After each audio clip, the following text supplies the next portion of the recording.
फितरतें सब इंसानी थीं, फितरती ही था वो रब।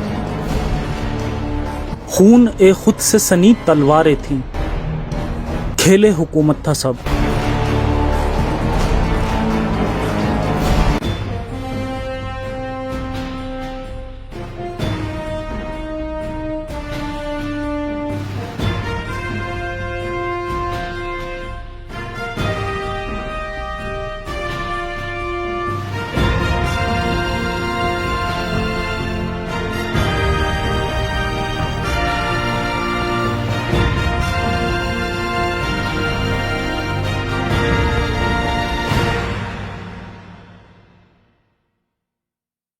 हजरत उस्मान का कातिल कौन?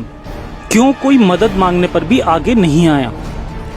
और कैसे उस्मान के कत्ल होते ही आपसी रंजिशों ने सिविल वॉर का रूप लिया?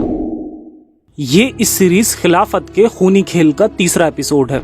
इससे पहले के एपिसोड में हमने दलीलों के साथ जाना कि कैसे हजरत उस्मान ने खलीफा बनने के बाद नेपोटिज्म फैलाया, यानी उसने अपने उन शराबी रिश्तेदारों को भी गवर्नर बना दिया था जो लोगों को शराब पीकर नमाज पढ़ा दिया करते थे। और फिर ये शराबी लोग मुसलमानों के रहबर बनकर आवाम की मदद करने के बजाय अपनी अय्याशी भरी जिंदगी जीने लगे। और साथ ही साथ उस्मान की खिलाफत के दौर में सरकारी खजाने को आवाम की तरक्की पर लगाने के बजाय उस्मान ने उस दौलत को अपने ऊपर और अपने करीबी लोगों के बीच में ही खर्च करना शुरू कर दिया। उस्मान के 12 साल की खिलाफत के शुरुआती 6 सालों तक लोगों ने उस्मान पर कोई तनकीद नहीं की, मगर आखिरी 6 सालों में आवाम की खिदमत करने के बजाय अपने सगे रिश्तेदारों को ऊंचे ऊंचे ओहदों पर बिठा दिया। और उस्मान ने खुम्स यानी माल गनीमत का 5वां हिस्सा जो आवाम के लिए इस्तेमाल होना था उसने मरवान को दे दिया। और इसी तरह इसने अपने परिवार वालों को और रिश्तेदारों को खूब दौलत बांट दी। उस्मान के इन्हीं सब मनमानियों के चलते लोगों ने भी वही करा जो उन्हें करना भी चाहिए था। लोग उस्मान के खिलाफत से तंग आकर बगावत करने लगे और मदीना में जमा होकर उस्मान को उनके ही घर में कैद कर दिया। इस मौके पर पूरा मुस्लिम समाज उस्मान के खिलाफ खड़ा हो गया था, सिवाय बनु उमैया के लोगों के, क्योंकि ये उस्मान का खानदान था जो कि कुरैश कबीले का ही एक हिस्सा था। अपने आखिरी वक्त पर उस्मान ने तमाम सहाबियों से और नबी की पसंदीदा बीवी आयशा से भी मदद चाही, मगर किसी ने भी उस्मान की मदद नहीं की। इसी तरह जब हजरत अली से उस्मान ने मदद चाही तो इनका भी जवाब था कि उस्मान बागियों की बात मान ले और उनकी शर्तें पूरी कर दे, जिसके लिए उस्मान राजी नहीं हुआ। आइए चलते हैं और कुछ इंपॉर्टेंट घटनाओं पर नजर डालते हैं। मुआविया की उस्मान की मदद को देरी। बागियों ने उस्मान को करीब 40 दिन तक उनके घर में कैद कर दिया था। ये इतना वक्त था कि आराम से मुआविया और बाकी गवर्नर सैनिकों के साथ आकर उस्मान की जान बचा सकते थे, मगर इन्होंने ऐसा नहीं किया। ये भी चाहते थे कि उनके भाई उस्मान को कत्ल कर दिया जाए ताकि वो खुद को उस्मान का वारिस बताकर गवर्नर से सीधा खलीफा बन जाए। ये भी तारीखी किताबों से साबित होता है। जब उस्मान इस बात से अच्छे से वाकिफ हो गया कि बहुत सारे लोग उसकी हरकतों की वजह से उसके खिलाफ हो गए हैं, तब उसने तुरंत मदद के लिए मुआविया को खत लिखा और कहा कि मदीना शहर के सारे लोग अब काफिर हो गए हैं और उसके खिलाफ बगावत कर रहे हैं, लिहाजा तुम तुरंत मेरी मदद के लिए सीरिया से एक बड़ी सेना भेजो ऊंटों के साथ, जितने भी तुम्हारे पास हों। जब मुआविया को उस्मान का खत मिला तब उस्मान की मदद करने के बजाय उसने खत की तरफ कोई तवज्जो नहीं दी, क्योंकि वो नबी के सहाबाओं से लड़ना नहीं चाहता था। यहाँ मदीना के लोग उस्मान के खिलाफ थे, इसलिए उस्मान ने पूरे के पूरे मदीने के लोगों को काफिर बोल दिया और मदीना के लोगों की नजरों में उस्मान काफिर था, जिसे इन्होंने मुसलमानों के कब्रिस्तान में भी दफन नहीं होने दिया, जिसे हम वीडियो में आगे साबित भी करेंगे। यहाँ पर मुआविया ने उस्मान की मदद इसलिए नहीं की क्योंकि वो सहाबियों से लड़ना नहीं चाहता था। हालांकि बाद में खुद मुआविया ने खलीफा बनने के लिए कितने ही सहाबाओं को मरवा दिया था, और तो और खुद नबी के नवासे हसन और नबी की बीवी आयशा के कत्ल में भी मुआविया का ही हाथ था, जिस पर हम आगे के एपिसोड्स में बात करेंगे। खिलाफत के खेल में एहसानों की भी कोई कीमत नहीं होती, क्योंकि जिस वक्त उस्मान को घर पर कैद करने के बाद आवाम फिर उसे कत्ल करने के मंसूबे बना रही थी, उस वक्त जिन रिश्तेदारों को उस्मान ने गवर्नर बनाया उन्होंने भी इसकी कोई मदद नहीं की, क्योंकि इस खेल में हर कोई खलीफा बनना चाहता था। जब हजरत उस्मान को बागियों ने घर में कैद कर दिया तब हजरत उस्मान ने हजरत मुआविया को खत लिखा कि वो जल्द से जल्द उनकी मदद करने के लिए सैनिकों के साथ मदीना आए। हजरत उस्मान के पास एक दूत आया उनकी खैरियत मालूम करने के लिए। हजरत उस्मान ने कहा, खुदा की कसम तुम लोग भी चाहते हो कि मैं कत्ल कर दिया जाऊं, और कहा, वापस जाओ और सैनिकों के साथ मेरी मदद के लिए आओ। मगर हजरत उस्मान के पास कोई दोबारा नहीं आया, यहाँ तक कि बाद में उन्हें कत्ल भी कर दिया गया। नंबर 2, आयशा और उस्मान का झगड़ा। हजरत आयशा का भी हाल उस वक्त बाकी मुसलमानों की तरह था।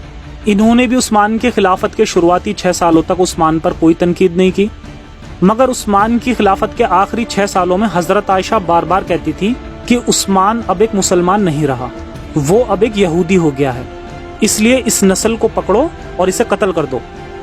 नस्ल उस वक्त का यहूदी शख्स था जिसका कंपैरिजन आयशा ने उस्मान के साथ किया था, जिसके मायने ये लिया करती थी एक लंबी दाढ़ी वाला बेवकूफ यहूदी बुढ़ा।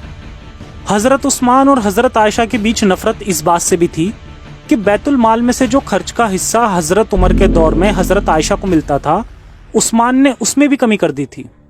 एक रोज हजरत उस्मान मस्जिद में खुतबा दे रहे थे, तभी हजरत आयशा अचानक से मोहम्मद साहब का कुर्ता लेकर आती हैं और कहती हैं कि अभी तो नबी का कुर्ता भी सलामत है। मगर उस्मान ने तो नबी की सुन्नत को ही छोड़ दिया। हजरत उस्मान के कत्ल से पहले आयशा कहा करती थी कि इस नस्ल यानी कम अकल के बुढ़े को कत्ल कर दो, ये अब काफिर हो गया है। यानी आयशा भी उस्मान के खिलाफ थी, क्योंकि जो वजीफा इन्हें बैतुल माल में से मिलता था उस्मान ने उसे कम कर दिया था। और भी काफी मसले थे इन दोनों के बीच में। अब देखते हैं, जब हजरत उस्मान को मदद की जरूरत थी उस वक्त हजरत आयशा क्या कर रही थी।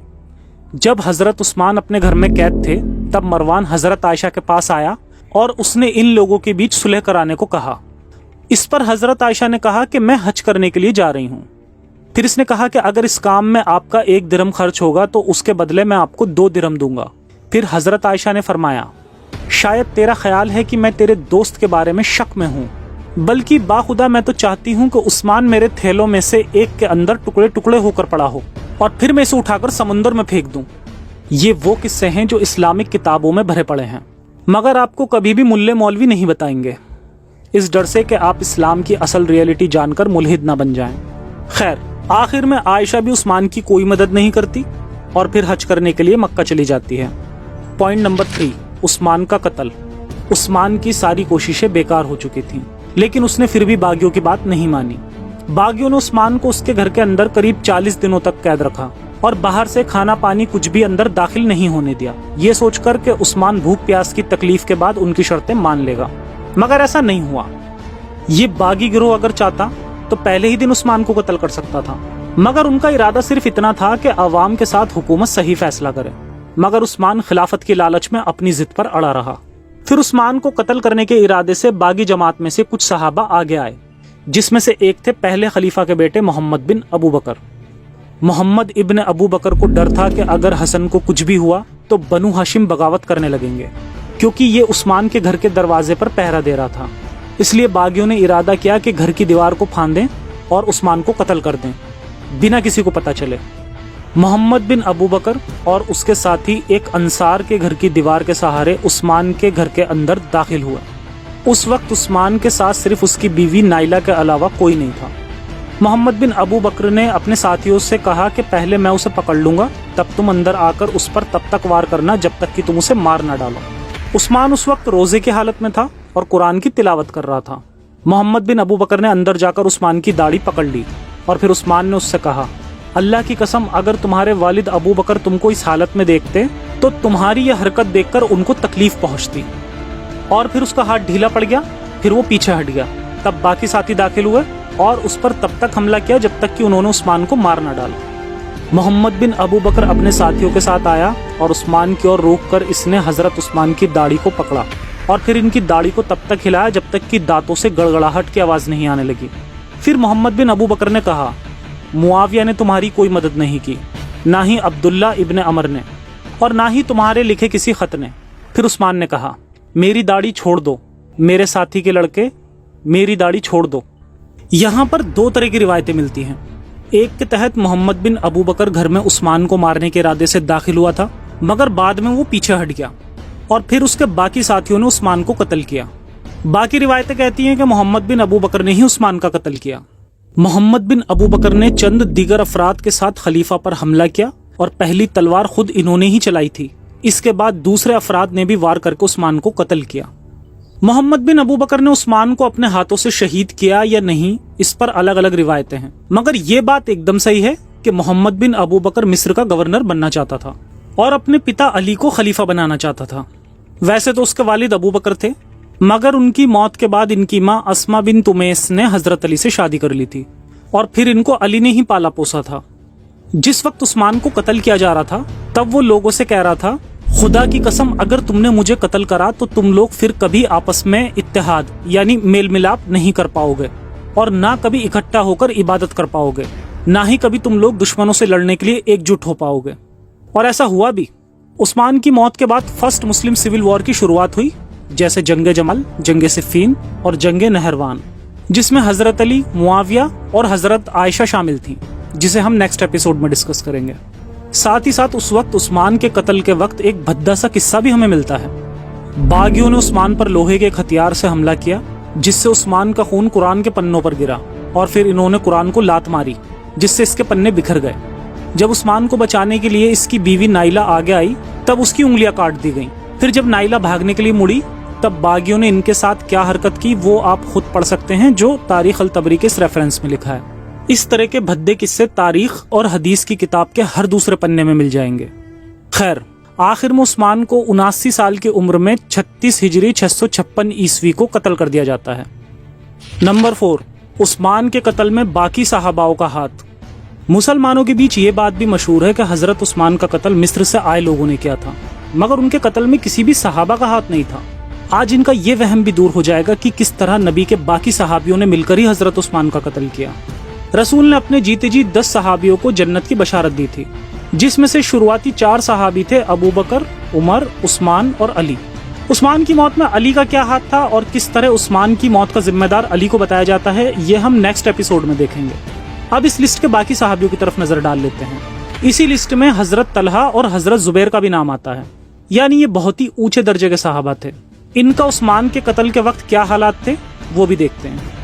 جس دن حضرت عثمان کا قتل کیا گیا تھا اس دن حضرت طلحہ کی یہ حالت تھی کہ وہ لوگوں کی نظروں سے بچنے کے لیے اپنے چہرے پر نقاب ڈال کر حضرت عثمان کے گھر پر تیروں سے حملہ کر رہے تھے۔ جب عثمان گھر میں قید تھا تب وہ کہا کرتا تھا کہ یا اللہ طلحہ سے میری حفاظت کرو، اس نے لوگوں کو میرے خلاف بھڑکایا ہے، اللہ کی قسم اس نے میرے ساتھ زیادتی کی ہے۔ تو یہ تھے حضرت طلحہ جو اپنے خلیفہ سے لڑنے کے لیے لوگوں کو بھڑکا رہے ہیں اور ان کے گھر پر تیروں سے حملہ بھی کر رہے ہیں۔ اب دیکھتے ہیں حضرت زبیر کے بارے میں۔ اور حضرت زبیر بھی کہتے تھے کہ حضرت عثمان کو ہر حال میں قتل کر دینا چاہیے۔ لوگوں نے کہا آپ کا بیٹا تو عثمان کے گھر کے دروازے پر پہرا دے رہا ہے۔ اس پر زبیر نے کہا بھلے ہی میں اپنے بیٹے کو کھو دوں مگر عثمان کو تو ہر حال میں قتل کر دینا چاہیے۔ اور یہی سب حال باقی صحابیوں کا بھی تھا، جس سے ثابت ہوتا ہے کہ عثمان کی حرکتوں سے تنگ آ کر لوگوں نے انہیں مل کر قتل کیا اور پھر انہیں جنت البقیع میں دفن بھی نہیں ہونے دیا۔ یہاں پر میں حضرت عائشہ، طلحہ اور زبیر کو اس لیے زیادہ ہائی لائٹ کر رہا ہوں تاکہ آپ جان سکیں کہ عثمان کی موت میں ان کا کیا کردار تھا۔ اور پھر کتنے تعجب کی بات ہے کہ یہی لوگ عثمان کے قتل کے بعد علی پر سارا الزام لگا کر یہ تینوں ان سے جنگ کرنے لگتے ہیں، اور پھر شروع ہوتی ہے جنگ جمل، جو کہ میں نیکسٹ ایپیسوڈ میں ایکسپلین کروں گا۔ فی الحال حضرت عثمان کی موت کے بعد کیا ہوا وہ بھی دیکھتے ہیں۔ پوائنٹ نمبر 5، عثمان کا دفن۔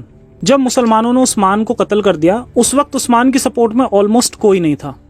ان کی نظر میں عثمان لالچی خلیفہ تھا جس کی خلافت اب تک کی سب سے خراب خلافت ثابت ہوئی تھی، اور پھر اسے قتل کر دینے کے بعد بھی مسلمانوں نے عثمان کو دفن کرنے میں بھی بغاوت کی۔ حضرت عثمان کے قتل کی ذمہ داری محمد بن ابو بکر اور باقی لوگوں نے کی تھی، اور قتل کے بعد انہیں 3 دنوں تک دفن نہیں کیا گیا۔ پھر تیسرے دن کے بعد حضرت عثمان کو ان کے رشتہ داروں اور کچھ بنو امیہ کے لوگوں نے دفن کیا۔ صرف اتنا ہی نہیں، 3 دن بعد جب عثمان کو اس کے کچھ رشتہ داروں نے دفن کرنے کی کوشش کی تب مسلمانوں نے اپنے اس تیسرے خلیفہ کے ساتھ اور اس کو دفن کرنے والے رشتہ داروں کے ساتھ کیا کیا وہ بھی دیکھتے ہیں۔ اور جو لوگ عثمان کے جنازے میں شریک تھے ان پر بھی باغیوں نے پتھروں سے حملہ کیا اور عثمان کو لمبی داڑھی والا بوڑھا اور بے وقوف کہنے لگے، یعنی کہ نسل جس نام سے عائشہ عثمان کو بلایا کرتی تھی۔ عثمان کے جنازے پر بھی لوگوں نے حملہ کیا اور پھر عثمان کو جنت البقیع یعنی مسلمانوں کا وہ قبرستان جس میں محمد صاحب کے صحابہ اور ان کے خاندان والے دفن ہیں، وہاں عثمان کو دفن نہیں ہونے دیا اور کہا کہ اب عثمان مسلمان نہیں رہا۔ باغیوں نے حضرت عثمان کو جنت البقیع میں دفن نہیں ہونے دیا اور کہا کہ عثمان یہودی ہے۔ پھر عثمان کو اس زمین میں دفن کیا گیا جس کا مالک ایک یہودی تھا، اور پھر جب معاویہ کی خلافت آئی تب اس نے عثمان کی قبر کو جنت البقیع قبرستان میں حصہ بنا دیا۔ यानी उस्मान को जन्नतुल बकी में दफन नहीं होने दिया था और उसके जनाजे पर भी लोगों ने पत्थरों से हमला किया। अगर आप हजरत उस्मान की मौत का इतना किस्सा किसी मुसलमान को बताएंगे तो वो कहेगा कि उस्मान की मौत एक यहूदी साजिश के तहत हुई थी। एक यहूदी शख्स था जिसका नाम अब्दुल्ला बिन सबा था। इसने उस्मान पर झूठे झूठे किस्से बनाए उस्मान को बदनाम करने के लिए और फिर मुसलमानों को भड़काना शुरू कर दिया। इस तरह की बातें वही भोले भाले मुस्लिम्स करते हैं जिनका ब्रेन वॉश मुल्लों ने किया हो। इनके दिलों में बचपन से ही बिना वजह यहूदियों को लेकर नफरत कूट कूट के भर दी जाती है और हर गलती के पीछे यहूदियों की साजिश बता दी जाती है। उस्मान की मौत के ताल्लुक से भी ये एक झूठा प्रोपेगेंडा अब्दुल्ला बिन सबा के नाम से इन्हें बताया जाता है। हालांकि इस बंदे का इतिहास में कोई एग्जिस्टेंस भी था ये भी क्लियर नहीं है। अगर हम मान भी लें कि उस वक्त अब्दुल्ला बिन सबा नाम के किसी यहूदी ने उस्मान के खिलाफ किस्से सुनाकर मुसलमानों को भड़काया तो क्या उसने जो इल्जाम लगाए होंगे उस्मान के खिलाफ वो गलत थे? मैंने अपनी वीडियो में सबूत के साथ साबित किया है कि उस्मान किस तरह का खलीफा था, वो भी सारे इस्लामिक रेफरेंसेस के साथ। और फिर यूं ही नहीं तमाम मुसलमान और सहाबा और नबी की पसंदीदा बीवी आयशा सब मिलकर अपने खलीफा उस्मान के खिलाफ बगावत करने लगे और आखिर में उन्हें कत्ल भी कर दिया। तो ये था इस सीरीज का तीसरा एपिसोड। इसके बाद वाले एपिसोड में हम डिस्कस करेंगे कि उस्मान की मौत के बाद किस तरह मुआविया और अली आपस में लड़ते हैं और किस तरह हजरत आयशा जो उस्मान से नफरत करती थी और उन्हें मौत की धमकियां देती थी वो भी उस्मान की मौत के बाद उनका बदला लेने के लिए जंग करने अली के खिलाफ आ जाती है और फिर खुद अली के सपोर्टर्स में से एक शख्स अचानक से आकर हजरत अली पर हमला कर देता है। यानी जंग जमल, जंग सिफ़ीन और जंग नहरवान का वाकया। फिलहाल ये थी मोहम्मद साहब के मौत के बाद की शुरुआती हिस्ट्री जिसमें खिलाफत पाने के लालच में मुस्लिम आपस में लड़े, जिसमें कौन किसका दोस्त है किसका दुश्मन यही समझना मुश्किल है। और उस्मान की मौत के बाद तो ये मसला इससे भी ज्यादा पेचीदा हो जाता है। इस तरह की सच्चाई जब मुसलमानों को बताई जाती है तो वो कहते हैं कि आप झूठ ना बोलें, दलील दें। जब आप उन्हें दलील भी देंगे तब वो कहेंगे कि शायद इसके कॉन्टेक्स्ट को समझने में दिक्कत हो रही हो। वहीं इन्हें अपने मुल्ले मौलवियों से आधी अधूरी और बगैर दलीलों के मनगढ़ंत किस्सों से कोई तकलीफ नहीं होती। खैर, मेरा मकसद लोगों के बीच नफरत फैलाना नहीं है। मैं बस चाहता हूं कि जो लोग इन किताबों के लिए दूसरों की जान लेने तक को तैयार हो जाते हैं वो पहले उस किताब में लिखी बकवास बातें फेस करें ताकि वो जान पाएं कि मजहब इंसानियत नहीं सिखाता बल्कि इसने कितने ही लोगों को इंसान से हैवान जरूर बना दिया है। मुझे उम्मीद है इन्हीं मजहबी लोगों में से बहुत जल्द काफी सारे एक्स मुस्लिम सामने आएंगे और ऐसा हो भी रहा है। ऐसे ही हमारी मुहिम को सपोर्ट करते रहिए और कट्टरता और पाखंड से दूर रहें। मिलते हैं अगले एपिसोड में, तब तक के लिए सुरक्षित रहें और अपना और अपनों का ख्याल रखें। जय हिंद, साइंस ऑफिस।